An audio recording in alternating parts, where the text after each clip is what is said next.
त्यजेत। महाराज जी, इन तीनों का त्याग कर देना चाहिए, परंतु इस भौतिक संसार में रहते हुए ये चीजें स्वतः ही जीवन में आ जाती हैं महाराज जी। ऐसे में इस नरक से कैसे बाहर निकले? स्वतः विष आएगा, खा जाओगे? स्वतः विष आ गए तो खा जाओगे क्या? विवेक है कि ये विष है, ये खाद्य नहीं है। तो स्वतः हमारे सामने अगर भोग आते हैं तो वो धर्मयुक्त हैं या अधर्मयुक्त। जैसे भगवान ने काम को नरक का द्वार बताया, तो एक जगह काम को अपना स्वरूप बताया विभूतियों में। जब भगवान विभूतियों का वर्णन करते हैं तो कहते हैं धर्मयुक्त काम मैं हूं।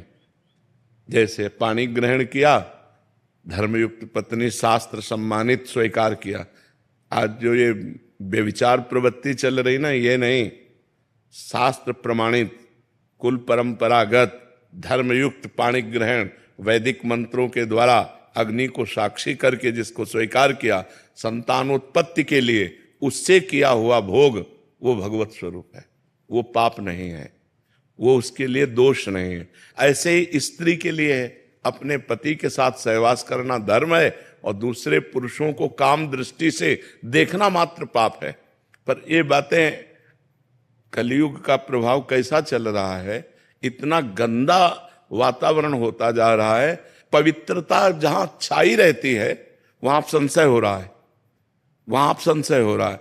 ऐसे पवित्र संबंधों में ये गंदी बातें प्रवेश कर रही हैं जहां दिमाग काम नहीं करता। ऐसा कैसे हो सकता है? समाज में कितनी गंदगी फैल रही है, कितना गंदा व्यवहार हो रहा है।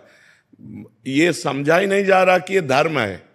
शरीर को पवित्र रखना धर्म है।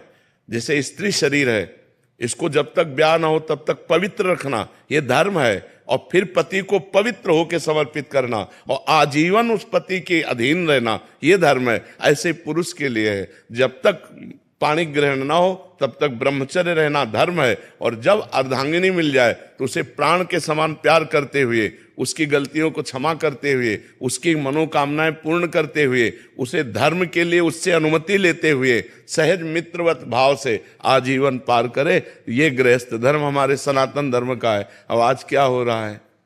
आज क्या हो रहा है? ये बहुत गंदी बातें हो रही हैं।